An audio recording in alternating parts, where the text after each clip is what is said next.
Shut up and sit down. तो चलिए आइए अब हम लोग एक और टॉपिक स्टार्ट करते हैं जिसका नाम है फैक्टर्स अफेक्टिंग मील प्लानिंग। अब देखिए, आप अगर लाइन से वीडियोस देख रहे हैं तो आप मील प्लानिंग के बारे में अभी तक काफ़ी कुछ पढ़ चुके हैं कि हम लोग को क्या खाना खाना चाहिए, किस हिसाब से खाना चाहिए, किस मात्रा में खाना चाहिए, फूड ग्रुप्स आप पढ़ें, काफ़ी सारी चीज़ें पढ़ें। अब जो हम लोग प्लानिंग करेंगे कि हम लोग को क्या खाना है, वो किन किन चीज़ों से प्रभावित होता है, अब वो देखेंगे। आइए, What guidelines do you keep in mind while planning meals? जब आप अपने घर में लोगों को क्या खाना देंगे या आप क्या खाएंगे, इस चीज के बारे में सोचते हैं तो आप क्या क्या चीज को ध्यान में रखते हैं? What all do you consider to make your meal planning effective? फिर आप जो मील प्लानिंग कर रहे हैं, जो उसको प्रभावी बनाने के लिए आप क्या क्या करते हैं?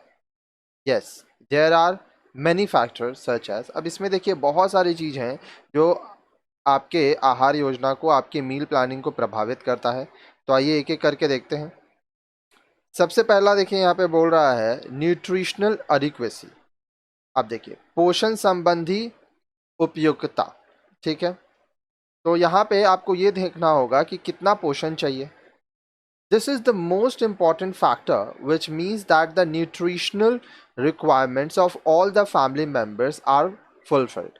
अब देखिए, ये बहुत ही महत्वपूर्ण फैक्टर है nutritional adequacy.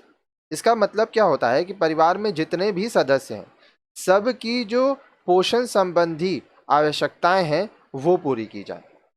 For example, you know a growing child needs more protein, a pregnant or lactating woman needs calcium, etc.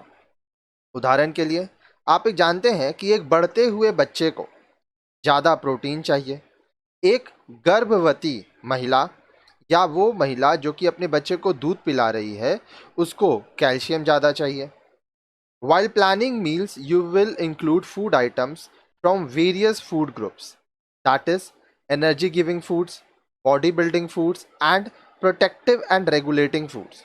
तो जब आप मील प्लानिंग करेंगे तब आपको ये ध्यान देना होगा कि आप अलग अलग जो फूड ग्रुप्स हम लोग पढ़े थे उससे आप फूड आइटम्स लें, वो आइटम लें जिससे एनर्जी मिले, बॉडी बिल्डिंग फूड होना चाहिए, प्रोटेक्टिव एंड रेगुलेटिंग फूड्स होना चाहिए ताकि आपका शरीर अच्छे से काम करे। अब इसके साथ साथ आपको ये भी ध्यान देखना है, जो नंबर 2, एज। एज, उम्र, आयु एक बहुत ही महत्वपूर्ण कारक है। People normally eat according to their age. लोग आमतौर पर अपने उम्र के हिसाब से खाना खाते हैं। You must have observed in your family that the diet of various member of different age groups differs in quantity. आप अपने परिवार में ये देखे होंगे कि उम्र के अनुसार, ठीक है, अलग अलग लोग आपके परिवार में अलग अलग खाना खाते हैं। ठीक है, कोई ज़्यादा खाता है, कोई कम खाता है। ठीक है, तो ये चीज़ आप ध्यान दिए होंगे। A newborn baby drinks only milk. A small child's meal is also very small in quantity. An adolescent eats still more in amount and variety of foods. अब देखिए, जो न्यूबॉर्न बेबी होता है वो सिर्फ दूध पीता है। छोटा बच्चा का खाना भी बहुत कम हम लोग देते हैं। जो युवा होते हैं, एडोलेसेंट होते हैं, वो थोड़ा ज़्यादा खाते हैं और उनको तरह तरह का खाना आपको देना पड़ता है। Similarly, you must have seen your grandfather eating less food and also that they prefer soft and easy to digest food. इसके साथ ही साथ आप ये भी देखे होंगे कि आपके जो दादाजी हैं या आपके घर में जो बुज़ुर्ग हैं वो कम खाना खाते हैं, साथ ही साथ वो ऐसा खाना खाते हैं जो कि मुलायम हो, ठीक है, और आसानी से डाइजेस्ट किया जा सके। क्योंकि अब उम्र हो गया है तो सॉफ्ट खाना खाने से, ठीक है, और ऐसा खाना खाने से जो जल्दी पच जाए उनके शरीर के लिए आराम रहता है। सेक्स, लिंग। Sex is another factor which determine the dietary intake. Dietary requirement of adolescent and adult males are more than their female counterparts. अब देखिए, सेक्स, लिंग के हिसाब से भी कितना खाना खाया जाए वो निर्भर करता है। जैसे कि एक अडोलेसेंट जो होता है, युवा या एक वयस्क पुरुष अपने घर में महिलाओं से आप देखेंगे कि ज़्यादा खाता है। आप घर में देखेंगे कि जो पुरुष होते हैं वो महिलाओं से अक्सर ज़्यादा खाते हैं। फिजिकल एक्टिविटी, शारीरिक गतिविधियाँ, the kind of work a person does affect the kind and amount of food they need to take. अब देखिए, एक व्यक्ति जिस प्रकार का काम करता है, ठीक है, यह इस बात को प्रभावित करता है कि वह किस प्रकार का खाना खाएगा और कितना खाना खाएगा। जो मजदूर होते हैं वो ज़्यादा खाते हैं और जो ऑफिस में काम करते हैं वो कम खाते हैं। Do you remember that RDA is different for people engaged in different activities. इसके पहले वाले वीडियो में जो हम लोग आपको बहुत सारा वीडियोस बनाए हैं इस चैप्टर का, उसमें आप देखे होंगे कि वहाँ पे RDA का एक चार्ट था। उसमें हम लोग देखे थे कि अलग अलग काम के लिए अलग अलग जो लोग हैं, अलग अलग उम्र में अलग अलग उनका वजन था, फिर हल्का काम, मध्यम काम, भारी काम, उसके अनुसार उन लोगों को अलग अलग खाना खाने कहा गया था। A labourer not only eats more quantity but needs more energy because he is engaged in hard work. अब देखिए, एक मजदूर को ज़्यादा खाना भी चाहिए और उसके साथ साथ उसको एनर्जी ज़्यादा चाहिए क्योंकि वो कठिन काम करता है। मजदूरी का काम बहुत कठिन होता है, इसलिए आप देखते होंगे कि जो मजदूर होते हैं वो ज़्यादा खाते हैं। His body uses up more energy while performing hard work. जब एक मजदूर काम करता है तो उसका जो शरीर है वो ज़्यादा एनर्जी का इस्तेमाल करता है। So if you have to plan for such a person, you will include more energy giving foods in the diet. तो इसलिए अगर आप किसी मजदूर के लिए या किसी ऐसे व्यक्ति के लिए जो भारी काम करता है उसके लिए फूड प्लानिंग कर रहे हैं तो आपको ये ध्यान देना होगा कि खाने में एनर्जी की मात्रा ज़्यादा हो। ठीक है, अब नेक्स्ट देखिए, इकोनॉमिक कंसिडरेशन। अब आपके पास जो पैसा कितना है, ठीक है, उसके ऊपर भी काफ़ी चीज़ निर्भर करता है। Money available to the family to be spent on food is another major factor. अब खाने के ऊपर खर्च करने के लिए आपके पास कितना पैसा है उस वो भी एक बहुत महत्वपूर्ण है। Food like milk, cheese, meat, fruits, nut etcetera are expensive. अब देखिए, दूध हुआ, चीज़ हुआ, मांस हुआ, फिर फल हुए, नट्स, नारियल, ये बहुत महंगे होते हैं। However, alternative sources like toned milk, seasonal fruits, and vegetables are less costly and at the same time nutritious. अब देखिए, अगर आप महंगा नहीं खरीद सकते हैं तो आपके पास और क्या विकल्प है। आप टोन्ड मिल्क ले सकते हैं, मौसमी फल खा सकते हैं, सब मौसमी सब्जियां खा सकते हैं। ये ज़्यादा महंगी नहीं होती हैं, सस्ती होती हैं और इनसे भी आपको वही पोषक तत्व मिलता है जो दूध, चीज़, मांस, फ्रूट्स, नट्स, ये सब से मिलता है। You can therefore plan a balance diet to suit every budget. तो इसलिए अपने बजट के अनुसार, आपके पास जितना पैसा है उसके अनुसार आप अपने बैलेंस डाइट, संतुलित आहार प्लानिंग कर सकते हैं। Tips for economy. अब देखिए किस तरह से आपको यहाँ पे हम लोग कुछ टिप्स देंगे ताकि आप अपना पैसा बचा सकें। ठीक है, buy food in bulk if you have enough place to store.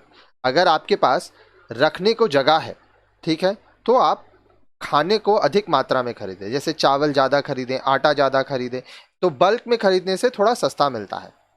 By from fair price shops like ration shop, super बाज़ार, कोऑपरेटिव स्टोर एक्सेट्रा। अब देखिए, राशन की दुकान से, सुपर बाज़ार से, कोऑपरेटिव स्टोर्स, यहाँ से आप सामान खरीदें, यहाँ पे आपको सामान थोड़ा सस्ता मिलता है। Compare prices and quality while buying.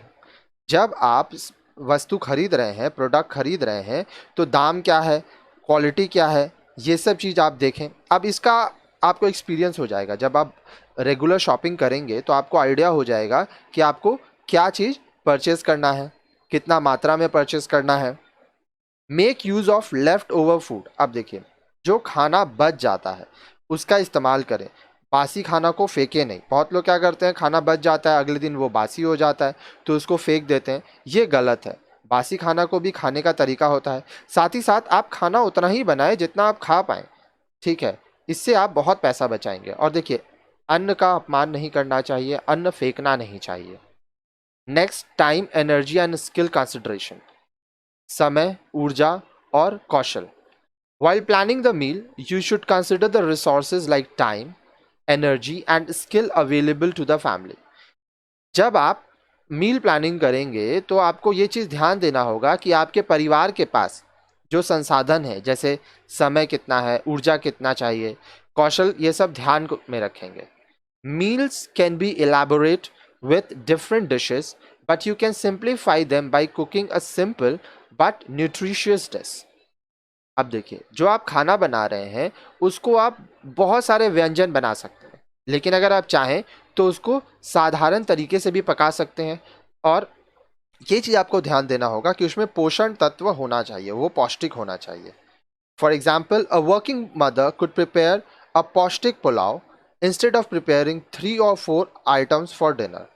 अब देखिए, मान लीजिए एक कामकाजी माँ है, वर्किंग मदर है, वो ऑफिस जाती है, काम करती है, तो वो क्या कर सकती है, वो पौष्टिक पुलाव बना सकती है. पुलाव में देखिए चावल होगा, अलग अलग तरह का सब्जी होगा, ठीक है. तो इससे क्या होगा, सिर्फ पुलाव से ही सारा पोषण आपको मिल जाएगा, आपको 3-4 तरह के अलग अलग आइटम्स नहीं बनाने पड़ेंगे. तो ये सब चीज़ आपको ध्यान रखना होगा. अब ये आप कैसे ध्यान रखेंगे, करते करते आप सीख जाएंगे. नेक्स्ट, सीजनल अवेलेबिलिटी, मौसम के अनुसार जो चीज़ें आपको मिलती है. Some foods are available in summers while some in winters. अब कुछ कुछ ऐसा खाना है जो आपको गर्मी में मिलेगा और कुछ कुछ ऐसा जो कि सर्दी में मिलेगा. The off season food are expensive and less nutritious, while those in season are fresh, nutritious, tasty and cheap. अब देखिए, जो ऑफ सीजन का खाना होता है वो महंगा भी होगा और उसमें पोषण ज़्यादा नहीं होगा, पौष्टिक तत्व ज़्यादा नहीं होगा. लेकिन जो सीज़न का होगा वो ताज़े होंगे, पौष्टिक होंगे, स्वादिष्ट होंगे और सस्ते भी होंगे. इसीलिए हम लोग कहते हैं कि जो सीज़न है वो सीज़न का आपको फ्रूट्स खाना चाहिए, वेजिटेबल्स खाना चाहिए. Hence while planning seasonal food should be used. तो जब आप प्लान कर रहे हैं कि क्या खाना है, तो मौसम के अनुसार जो खाना है वो चीज़ आपको खाना चाहिए. आगे देखिए, religion, region, cultural patterns, tradition and customs, धर्म, क्षेत्र, सांस्कृतिक प्रथाएं, फिर परंपराएं जो आपकी होती हैं. Regional factor influence meal planning. अब आप किस क्षेत्र में हैं उसके अनुसार भी आपका मील प्लानिंग प्रभावी होगा. For example, if you are a North Indian, you will consume more of wheat, while those near the coastal region will consume more of coconut, fish, etc. उदाहरण के लिए, अगर आप उत्तर भारत में रहते हैं, नॉर्थ इंडियन है, तो आप वीट ज़्यादा खाएंगे, गेहूं का प्रयोग ज़्यादा करेंगे. लेकिन अगर आप तटीय क्षेत्र में रहते हैं तो आप वहाँ पे नारियल का प्रयोग ज़्यादा करेंगे, मछली खाएंगे. Similarly, your staple food would be rice if you are a South Indian. अगर आप दक्षिण भारत के हैं तो आपका मुख्य आहार क्या होगा, चावल होगा. Religious beliefs prevalent in the family also have an influence. For example, if you are a vegetarian, your diet will not have any meat or meat product. Hindus do not eat beef and Muslims do not eat pork. अब देखिए, आपके परिवार में क्या धर्म है, आप किस धार्मिक विचार के हैं, उससे भी आपका जो खाना है वो प्रभावित होता है. उदाहरण के लिए, अगर आप वेजिटेरियन हैं, शाकाहारी हैं, तो आप मांस नहीं खाएंगे या मांस से बना हुआ कोई भी चीज़ नहीं खाएंगे. अगर आप हिंदू हैं तो आप बीफ, गाय का मांस नहीं खाएंगे. और अगर आप मुस्लिम हैं तो पोर्क, आप सूअर का मांस नहीं खाएंगे. तो ये देखिए रीजनल बिलीव्स हैं. चलिए अब देखिए, variety in colour and texture. अब देखिए, रंग कैसा है, रचना कैसा है, खाना दिखने में कैसा है, वो भी हम लोग को देखना होगा. Examine the following 2 menus, which one is better. अब देखिए, आपको 2 मेन्यू हम दे रहे हैं, आप बताइएगा कौन सा अच्छा है. Menu 1, chapati, rice, arhar dal, pumpkin vegetable, curd, salad, radish and onion. ठीक है, तो इसमें आपको पहला जो मील है उसमें क्या मिल रहा है, चपाती, चावल, अरहर दाल, कद्दू की सब्जी, दही, सलाद, मूली और प्याज. ठीक है, अब देखिए menu 2, chapati, rice, rajma, fried lady finger, carrot raita, salad, cabbage, cucumber, beetroot, papad, chapati, चावल, राजमा, तली भिंडी, गाजर का रायता, सलाद में पत्ता गोभी, खीरा, चुकंदर, पापड़। ठीक है, अब देखिए इस दोनों में the second one, as it has variety in terms of colour, texture, flavour and method of preparation. अब देखिए इस दोनों में ये जो सेकेंड मेन्यू है ये ज़्यादा अच्छा है। क्यों? क्योंकि इसमें बहुत तरह के रंग हैं, रचनाएं हैं, अलग अलग फ्लेवर मिलेगा, अलग अलग तरीका से बनाया गया है। These factors help you to make meals more appealing, attractive and hence more acceptable. तो ये जो तरीका है इससे क्या होता है कि आपका जो खाना है वो और आकर्षक होगा और लोग उसको खाना पसंद करेंगे। ठीक है, लोग कहते हैं ना, खाना दिखने में जैसा है उससे भी लोग ये निर्णय लेते हैं कि इसको खाएं या नहीं खाएं। Likes and dislikes of individual. अब देखिए हर एक व्यक्ति का अपना पसंद होता है, अपना नापसंद होता है। The food you serve should cater to the likes and dislike of the individual family members. अब आपके परिवार में जो सदस्य रहते हैं, हर एक एक सदस्य कुछ कुछ चीज़ों को खाना पसंद करते हैं और कुछ कुछ चीज़ों को खाना पसंद नहीं करते हैं। तो आप जब खाना देंगे तो आपको यह ध्यान रखना होगा कि आप खाना अपने परिवार के सदस्यों के लाइक्स और डिसलाइक्स को ध्यान में रखते हुए दें। It is often better to change the form of some particularly nutritious food items rather than omitting it completely. अब देखिए किसी भी फूड आइटम को आप अगर मान लीजिए उससे पौष्टिक पोषण मिल रहा है, वो पौष्टिक है, तो आप उसको हटाइए मत। ठीक है, उसका तरीका देने का बदल दीजिए। For example, if someone in your family does not like milk, you can give it in the form of curd, paneer etcetera. अब मान लीजिए आपके परिवार में अगर कोई है जिसको दूध पसंद नहीं है, तो आप उसको दही दे दीजिए, पनीर दे दीजिए। Similarly, if one does not want to take green leafy vegetables in cooked form, what alternative would you suggest so that it can be taken in adequate amount? Yes, it can be used in variety of ways, mixed with flour and made into parathas or puris, or as cutlets and pakoras. It can be given in the form of kofta, idlis, vadas. अब इसी तरह से मान लीजिए आपके परिवार में कोई है जिसको हरी पत्तेदार सब्जियां पसंद नहीं है, अब उसको पका के आप देंगे तो उसको पसंद नहीं है, तो आप क्या कर सकते हैं ताकि वो उसको सही मात्रा में खाए? आप इसको तरह तरह से दे सकते हैं, जैसे आटे के संग मिला दीजिए, उससे पराठा बना दीजिए, पूड़ी बना दीजिए, कटलेट बना दीजिए, पकौड़ा बना दीजिए, ठीक है, कोफ्ता बना दीजिए, इडली बना दीजिए, वड़ा बना दीजिए। तो आप जब उसको चेंज करेंगे प्रकृति उसका देने का तरीका, तो आपके परिवार के जो सदस्य हैं वो उसको खा लेंगे। बहुत लोगों को दूध से गैस होता है, छेना फाड़ के दे दीजिए, वो छेना खा लेंगे। शरीर के अंदर जब वो जाएगा खाना तो वो उसको जो उसमें से पौष्टिक आहार है वो निकाल लेगा, और जो चीज़ उसके शरीर अपने लिए नहीं है वो लैट्रिन के ज़रिए निकाल देगा। आगे देखिए, स्टैटी वैल्यू, संतृप्ति मूल्य। While planning meals, take care that you select food which provide steady value. अब जब आप खाना क्या खाना है इसका योजना बनाएंगे तो आप ये भी ध्यान दें कि खाना खा के आपका मन भरे। अब देखिए बहुत बार ऐसा होता है पेट भर जाता है लेकिन मन नहीं भरता है, तो ये भी आपको ध्यान देना होगा। Meals which produce inadequate satiety will lead to onset of hunger pangs, which in turn will affect the working capacity and efficiency of a person.